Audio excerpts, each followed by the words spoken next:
ചില ജനപ്രിയ മോഡലുകൾക്ക് വില വർധനവ് പ്രഖ്യാപിച്ചിരിക്കുകയാണ് ഇന്ത്യയിലെ ഏറ്റവും വലിയ കാർ നിർമ്മാതാക്കളായ മാരുതി സുസുക്കി. 2025 ഏപ്രിൽ 8 മുതലാണ് വില വർധനവ് പ്രാബല്യത്തിൽ വരിക. 62,000 രൂപ വരെയാണ് ഇനി മുതൽ മാരുതി കാറുകൾക്ക് അധികം മുടക്കേണ്ടി വരുന്ന തുക. വാഹന നിർമ്മാതാക്കൾ മാർക്കറ്റ് സാഹചര്യങ്ങൾ നോക്കി വർഷം 2 തവണ വരെ വില വർദ്ധിപ്പിക്കാറുള്ളത് സാധാരണമാണ്. എന്നാൽ ഈ വർഷം 3-ാം തവണയാണ് മാരുതി സുസുക്കി തങ്ങളുടെ കാറുകളുടെ വില വർദ്ധിപ്പിക്കുന്നത്. നേരത്തെ ജനുവരി, ഫെബ്രുവരി മാസങ്ങളിൽ മാരുതി കാറുകളുടെ വില ഉയർത്തിയിരുന്നു. മാരുതി നെക്സ, അരീന ഡീലർഷിപ്പുകളിലൂടെ വിൽക്കുന്ന നിരവധി കാറുകളെ ഈ വില വർധനവ് ബാധിക്കും. ഗ്രാൻഡ് വിറ്റാരയ്ക്കാണ് ഏറ്റവും ഉയർന്ന വില വർധനവ് ലഭിച്ചിട്ടുള്ളത്. ഹ്യുണ്ടായ് ക്രെറ്റയുടെ എതിരാളിയായ ഈ മിഡ് സൈസ് SUVക്ക് 62,000 രൂപ വരെയാണ് കൂടുക. 22,500 രൂപ വില വർധനവോടെ ഈക്കോ തൊട്ടു പിന്നിലുണ്ട്.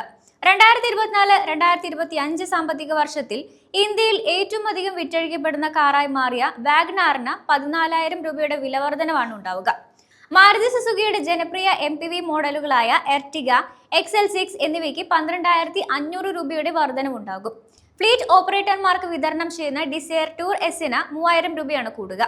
കൂടാതെ കോമ്പാക്ട് SUV ആയ ഫ്രോങ്സ് വാങ്ങാൻ താല്പര്യപ്പെടുന്നവർ ഇനി മുതൽ 2,500 രൂപ അധികം നൽകേണ്ടി വരും.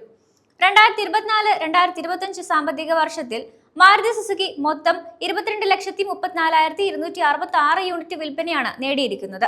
മുൻ സാമ്പത്തിക വർഷത്തെ 21,35,323 യൂണിറ്റ് വിൽപ്പനയെ അപേക്ഷിച്ച് 4.63% വിൽപ്പന വളർച്ച നേടി. തുടർച്ചയായി 2-ാം വർഷമാണ് ബ്രാൻഡ് 2 ദശലക്ഷം യൂണിറ്റ് വിൽപ്പന നാഴികക്കല്ല് താണ്ടിയത്.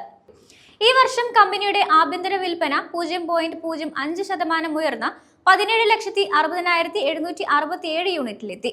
12 മാസം മുൻപ് ഇത് 17,59,881 യൂണിറ്റ് ആയിരുന്നു. കഴിഞ്ഞ സാമ്പത്തിക വർഷം മൊത്തം 7,20,186 യൂട്ടിലിറ്റി വാഹനങ്ങളാണ് മാരുതി വിറ്റഴിച്ചത്. 2024-2025 സാമ്പത്തിക വർഷത്തിൽ കയറ്റുമതിയുടെ കാര്യത്തിൽ Maruti Suzuki നേട്ടമുണ്ടാക്കിയിട്ടുണ്ട്.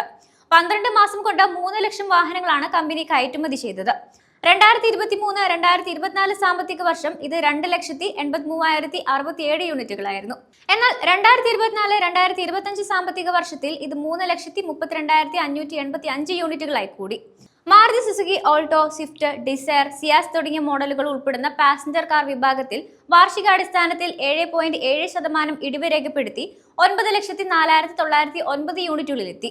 Maruti Suzuki Grand Vitara, Brezza, Fronx തുടങ്ങിയ മോഡലുകൾ ഉൾക്കൊള്ളുന്ന യൂട്ടിലിറ്റി വാഹനങ്ങൾ വാർഷികാടിസ്ഥാനത്തിൽ 12.12% വളർച്ച രേഖപ്പെടുത്തി. മാരുതി വാഗ്നാർ ആയിരുന്നു 2025 സാമ്പത്തിക വർഷത്തിൽ ഇന്ത്യയിൽ ഏറ്റവും അധികം വിറ്റഴിക്കപ്പെട്ട കാർ. കഴിഞ്ഞ സാമ്പത്തിക വർഷം വാഗ്നാറിന്റെ 1,98,451 യൂണിറ്റുകളാണ് വിറ്റഴിച്ചത്. തുടർച്ചയായി 4 വർഷമാണ് ഇന്ത്യയിൽ ഏറ്റവും അധികം വിറ്റഴിക്കപ്പെടുന്ന കാർ എന്ന കിരീടം വാഗ്നാർ നിലനിർത്തുന്നത്.